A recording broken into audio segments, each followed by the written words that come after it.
Magandang umaga sa inyo lahat. Tayo po ay magsitayo para sa ating paunang panalangin. Mika, maaari mo bang pangunahan ang ating panalangin? Sa ngalan ng Ama, ng Anak, ng Espiritu Santo. Amen. So, magandang araw sa ulitin. So, bago kayo umupo, maaari muna tayong magkaroon ng isang maliit na ehersisyo.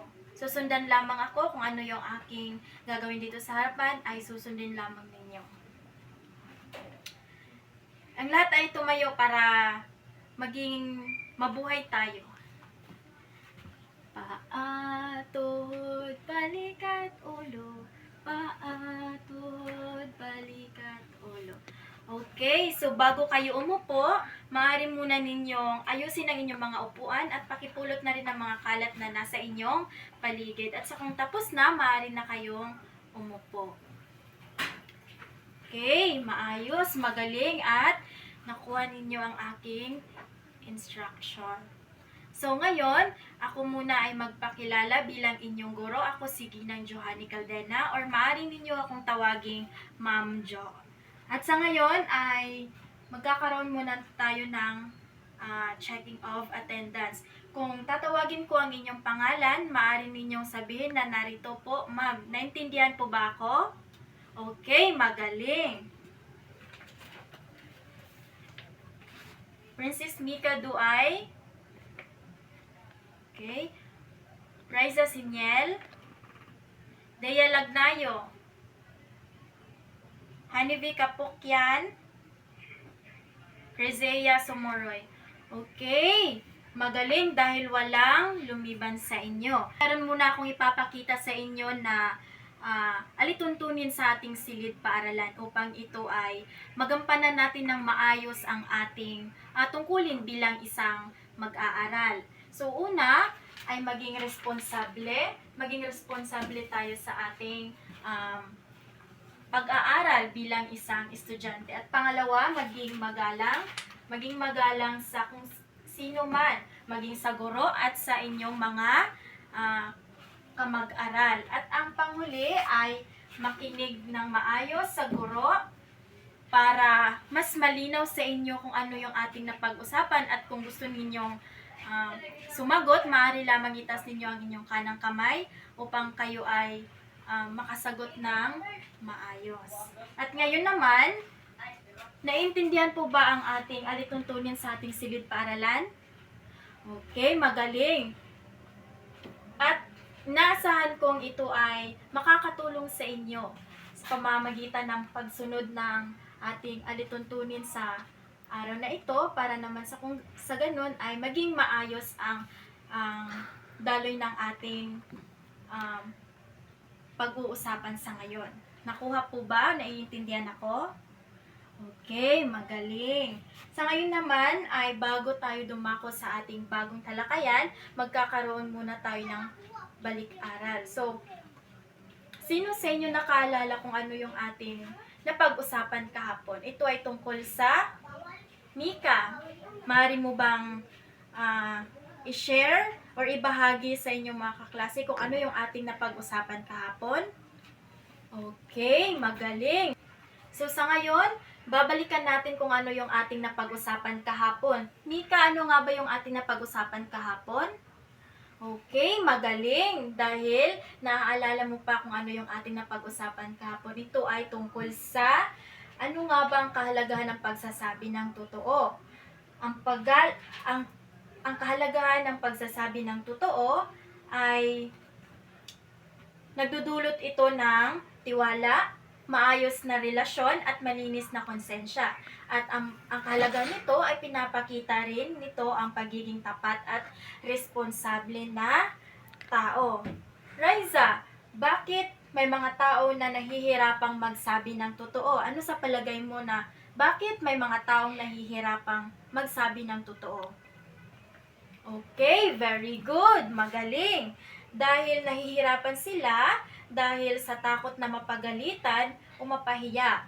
Ayaw makasakit ng damdamin o nais iwasan ang problema. Minsan din, kulang sila sa lakas ng loob na harapin ang katotohanan.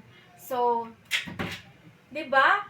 napapansin natin na merong iba na natatakot sabihin kahit gustong-gusto nila sabihin pero iniiwasan nila dahil ayaw nilang makasakit ng damdamin ng iba. Nakuha po ba? Okay, maayos. At sa ngayon naman, bago tayo magsimula sa ating bagong talakayan, magkakaroon muna tayo ng paunang aktibidad. Ito ay tinatawag na Environmental Awareness Workshop. Bibigyan ko kayo ng 5 minuto lamang at hahatiin ko kayo sa dalawang grupo na may 2 mag-aaral or 3 bawat grupo. So, ang bawat grupo ay bibigyan ko ng litrato patungkol sa ating kalikasan. At pag nabigay ko na sa inyo ang litrato, maaari ninyong pag-aralan at sagutin ng mga sumusunod na tanong na nasa likod ng larawan na aking ibibigay. At pagkatapos, gumuhit kayo ng poster or gumawa kayo ng collage ng mga nakuhang solusyon sa papel na hugis, dahon. At pagkatapos niyan ay merong isa na magpipresenta dito sa harapan. Naiintindihan po ba? Okay, magaling. At ngayon, bibigyan ko na kayo ng litrato at maaari na kayong magsimula.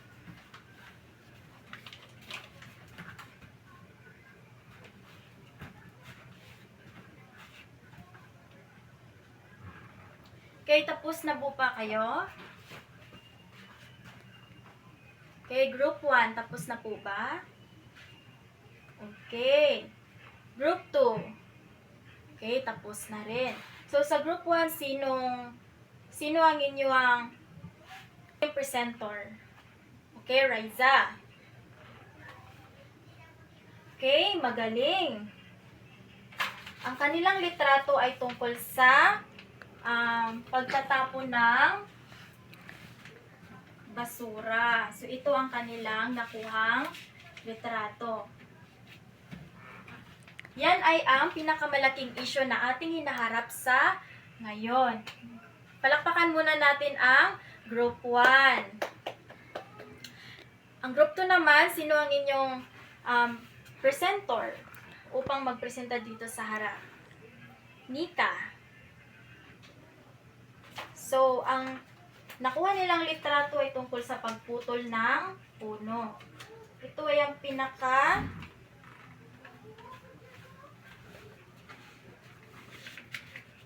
pagputol ng puno. So, ito ang kanilang nakuhang litrato. Okay, magaling. Palakpakan natin ang group 2. At dahil natapos na ninyo ang inyong unang aktibidad, ano ang pinakamalaking issue sa kalikasan na napansin ninyo na may malaking na idudulot sa ating komunidad? Deya?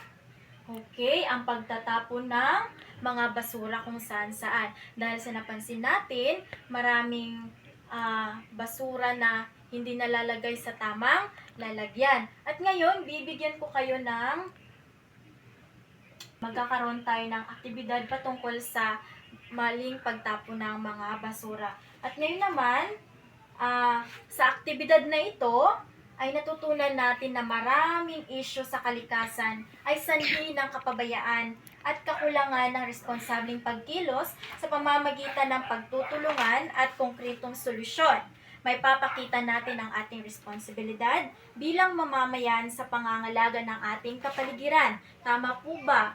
O bilang mag-aaral, maaari tayong mag-contribute sa ating komunidad o maaari tayong tumulong sa kung ano man ang kaya nating gawin bilang isang mag-aaral. So sa ngayon, dahil natapos natin or nakagawa na tayo ng paunang aktibidad, ano sa palagay ninyo ang ating bagong topiko or bagong pag-uusapan sa ngayon? Ano yung nasa isip ninyo dahil nagkaroon na tayo ng aktibidad kanina? Last man standing.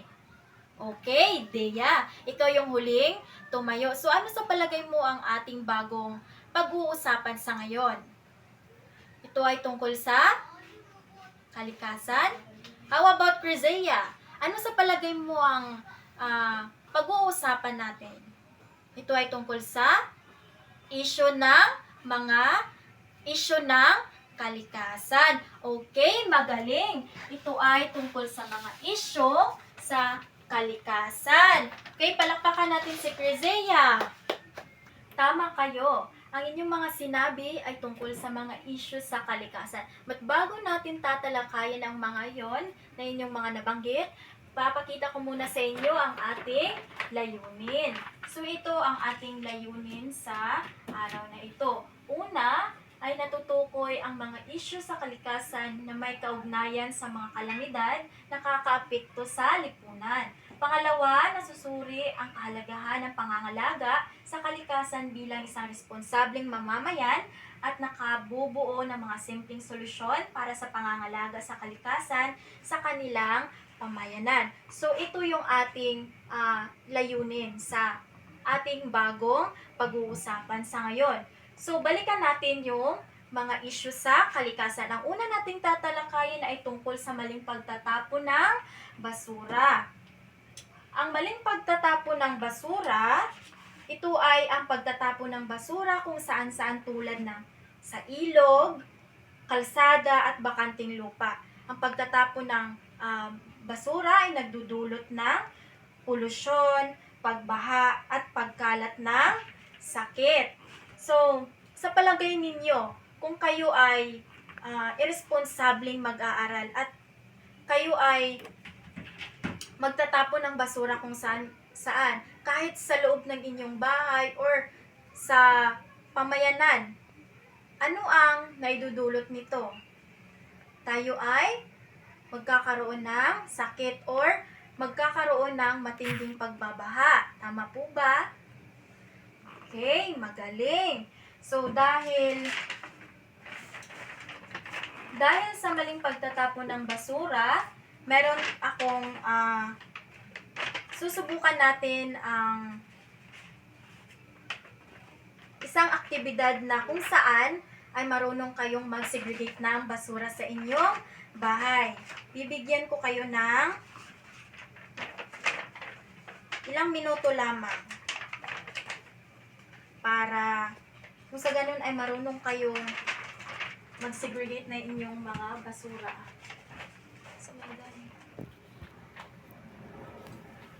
Okay, so dito, bibigyan ko kayo ng ilang pictures na ididikit niyo dito kung alin yung nabubulok at di nabubulok. Nakuha po ba? Okay, magaling. Sa ngayon,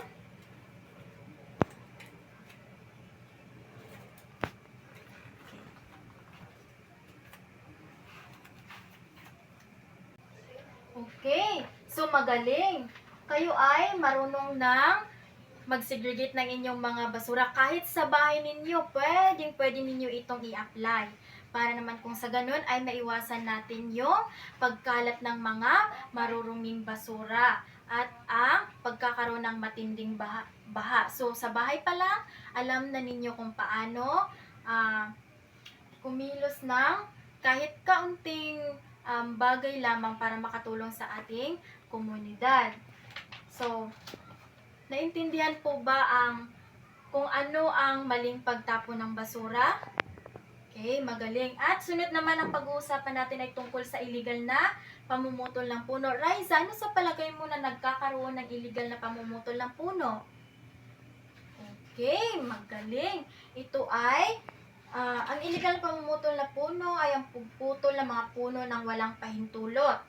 Nagdudulot ito ng pagbaha, landslide, at kakulangan sa malinis na hangin at tubig. So, sa pagputol ng puno, kailangan po ba na kahit walang permiso or may permiso ay pwede pa rin tayong magputol ng puno?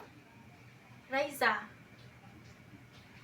kung ikaw ay meron ng permiso or tinatawag nating permit na maaaring magputol ng puno, pwede. Pwede, pero ito ay ating papalitan. Kung tayo ay puputol ng puno, tayo ay magtatanim upang pangpalit sa ating pinutol na puno. Okay, magaling. Sunod naman ay ang pagkaubos ng species. So, itong litrato na ito ay tungkol sa mga species na kung saan unti-unting nangyayari ito dahil sa pagkasira ng tirahan, panghuli at kapabayaan ng mga tao. So, bakit kaya unti-unting nauubos ang ating species? Dahil sa pagkasira ng kanilang tirahan tulad ng pagputol ng puno, pagkasunog ng kagubatan. So, dahil wala nang matirahan yung mga species natin ay unti-unti silang nauubos. So, naiintindihan po ba ninyo ako? Okay, magaling. At ang pang-apat natin pag-uusapan ay tungkol sa mapaminsalang pangingisda. Nika, bakit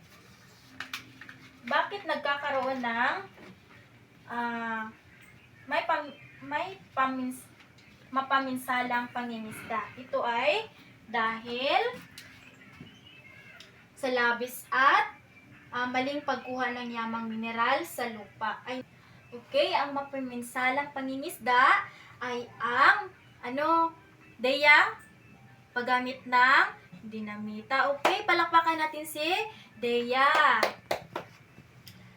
Tama si Dea, ang paggamit ng dinamita or ang iba pang bawal na paraan ng pangingisda dahil ito ay sinisira ang yamang dagat at kabuhayan ng mga mangingisda. Dahil sa pagkakaroon or paggamit ng mga dinamita, unti-unting nauubos yung mga isda dahil kahit yung mga maliliit ay nadadamay sila at nasisira rin ang kanilang tirahan. Tama po ba? Kay Mika, may dadagdag ka po ba? Okay, magaling. Palakpakan natin si Mika.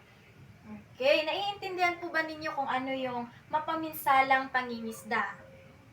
Okay, magaling, mahusay. At sunod naman na ating pag-uusapan ay tungkol sa pagmimina at quarrying.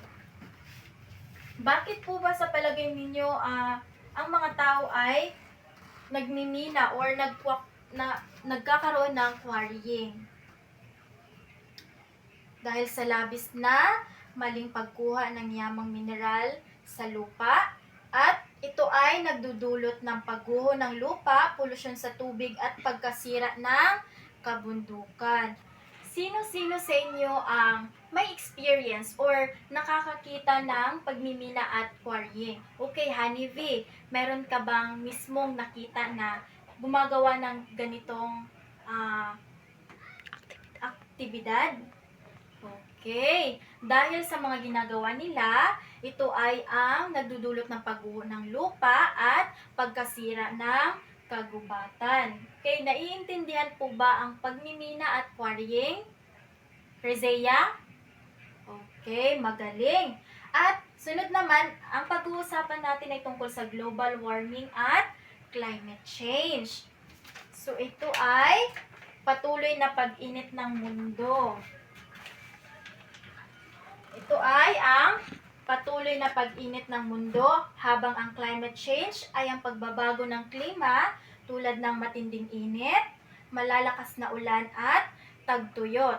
Pareho din itong nagdudulot ng gawain ng tao tulad ng polusyon. So kung tayo ay nagtatapon ng mga basura, nagpuputol ng mga puno, nagka-quarry at lahat-lahat ito na napag-usapan natin, kung tayo ay gumagawa ng mga mali sa ating kalamidad or mga maling aktibidad na maaring magdudulot upang tayo ay makaranas ng global warming at climate change. So ano sa palagay ninyo ang mangyayari sa atin? So tayo ay magsasuffer ng tag-init o tagtuyot or magkakaroon ng pagbago-bago ng klima sa ating komunidad. Okay. So, naiintindihan po ba? Okay, magaling. At ang huli ay ang pag-uusapan natin ay ang tungkol sa komersyalismo at urbanisasyon. Ito ay ang pagtatayo ng mga maraming gusali. Kasi ito ay ang pagtuon sa kita at material na bagay habang ang urbanisasyon ay ang mabilis na pagdami ng gusali at lungsod. Nagdudulot ito ng pagkasira ng kalikasan at kakulangan sa likas na yaman. So, dahil nagkakaroon ng komersyalismo at urbanisasyon, dahil sa pagtatayo ng maraming gusali, nagkakaroon ng mas mainit sa ating mundo dahil nga wala ng kahoy, wala ng kagubatan at dahil sa komersyalismo at urbanisasyon, dahil dito nawawala ang puno at likas na yaman at tumataas ang polusyon. So, halimbawa na lang nito ang pagtatayo ng mall sa dating kagubatan o sakahan. Na kung dati ay marami tayong makikitang mga puno or kagubatan, ngayon ay ang makikita natin ay ang mga gusali. Naiintindihan po ba ang komersyalismo at urbanisasyon? Okay, magaling. Okay, so ano nga ulit yung ating pinag-usapan tungkol sa mga issue sa kalikasan? Maaari po ba ninyong isa-isahin ang mga iyon? Una, maling pagtatapon ng basura, illegal na pagputol ng puno, pagkaubos ng species, mapaminsalang pangingisda, pagmimina at quarrying, global warming at climate change, at komersyalismo at urbanisasyon. Magaling! At ngayon, ang kalikasan ay mahalaga sa ating buhay. Kung pababayaan man natin ito, tayo rin ay maaapektuhan, kaya bilang mag-aaral, maaari tayong tumulong sa simpleng paraan tulad ng tamang pagtatapon ng basura, pagtatanim ng mga puno at pag-aalaga sa ating kapaligiran. So, naiintindihan po ba ninyo ang mga issue patungkol sa ating kalikasan? Okay, magaling. Bigyan natin ng palakpak ang ating sarili. Tatlong bagsak. 1, 2, 3. Okay, magaling. So, ngayon, dahil tapos na natin talakayin ang tungkol sa mga issue sa kalikasan, dadako na tayo sa ating paglalapat or ikalawang aktibidad na kung tawagin ay eco-action plan. So, sa parehong grupo, bawat pangkat ay gagawa ng maikling plano ng aksyon kung paano ninyo mapapangalagaan ang kalikasan sa inyong pamayanan o paaralan. At ang plano ninyo ay maaaring ipakita sa poster, storyboard o maikling roleplay na tatagal lamang ng 1 hanggang 2 minuto. At ang bawat pangkat ay bibigyan ko lamang ng 5 minuto upang pagplanuhan at ihanda ang inyong presentasyon. At pagkatapos ng paghahanda, papakita ninyo ng bawat pangkat ang inyong action plan sa klase. Naiintindihan po ba? Okay, magaling. So ngayon ay mag-uumpisa na kayo.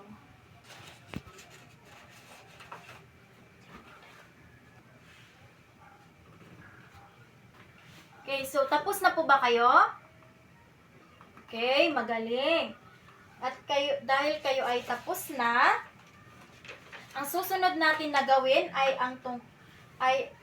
dahil kayo ay tapos na, meron lamang akong ilang mga katanungan patungkol sa inyong ginawang aktibidad. So, Kerzea, meron akong tanong. Ano-ano ang hakbang na isinama ninyo sa plano ng pangkat para mapangalagaan ng kalikasan? Okay, magaling. Pagtatanim ng puno, tamang pagtatapon ng basura at paglilinis ng paligid. Palakpakan natin si Kerzea. Ikaw naman, Dea. Ano ang makakatulong na hakbang na ito upang paano makakatulong ang mga hakbang na iyon sa iyong pamayanan o sa iyong paaralan? Nakakatulong ito mapanatiling malinis ang kapaligiran at maiwasan ang polusyon. So, magaling, mahusay, Dea. Palakpakan natin si Dea. At, ikaw naman, Riza, ano ang natutunan mo mula sa plano ng ibang pangkat? Okay, mahusay. Lahat ay may papel sa pangangalaga ng kalikasan, maliit man o malaki na hakbang ay may malaking epekto. At ito ay nagkakaroon ng magandang epekto sa ating lahat. So, palakpakan muna natin ang ating mga sarili. At ngayon naman, meron ulit akong aktibidad na ibibigay sa inyo. Ito ay ang huling aktibidad na. Ito ay tinatawag na Eco Pledge 3. So ngayon, dumako naman tayo sa ating panghuling aktibidad na ito ay tinatawag na Eco Pledge 3. Bibigyan ko lamang kayo ng 5 minuto para magsulat ng inyong personal na pangako o hakbang para sa kalikasan sa isang maliit na papel na hugis down. At ito ay idikit sa papakita kong larawan na punong kahoy. Sa paggawa ng inyong aktibidad, meron tayong pamantayan, nilalaman, personal na pag-unawa, at kayusan ng paglalahad. 5 puntos, malinaw, makabuluhan at taos-pusong naipahayag ang konkretong paraan ng pagtulong sa kalikasan, maayos ang daloy ng ideya. 4 na puntos, naipahayag ang sariling ideya at may halimbawa ng pagtulong sa kalikasan, ngunit may kaunting kakulangan sa pagpapalawak.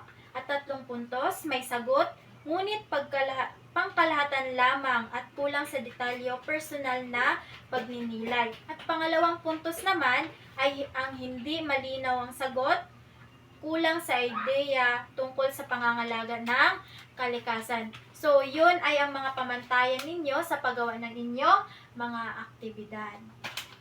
Kayo ay tapos na at na ipadikit na ninyo ang inyong mga pangako sa ating punong kahoy. Ay marami na kayong natutunan tungkol sa mga issue sa kalikasan na sanhi ng kapabayaan at kakulangan ng responsableng pagkilos. At ang paggawa ng tamang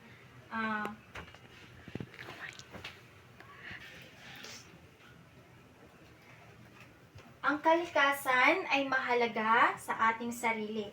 Kung tayo ay maging pabaya, tayo ay maaapektuhan. So, bilang isang mag-aaral, maaari tayong tumulong sa simpleng paraan tulad ng tamang pagtapon ng basura at pagtatanim ng mga punong kahoy at pag-aalaga na rin sa ating kapaligiran. Naiintindihan po ba ang ating pinag-usapan sa araw na ito? Sa ngayon, maaari ko po bang malaman kung meron pa kayong mga katanungan or clarification patungkol sa ating napag-usapan sa araw na ito. At kung wala na, pwede po ba nating ulitin kung ano yung ating napag-usapan na mga issue tungkol sa ating kalikasan? Okay, very good. Dahil marami kayong natutunan sa araw na ito. At sa pagtatapos ng ating talakayan sa ngayon, maaari ko po ba kayong anyayahan na tumayo para sa ating panalangin? Glory be to the Father, and to the Son, to the Holy Spirit, as it was in the beginning, is now, and ever shall be, world without. Amen. In the name of the Father, the Son, the Holy Spirit. Amen. Goodbye, class!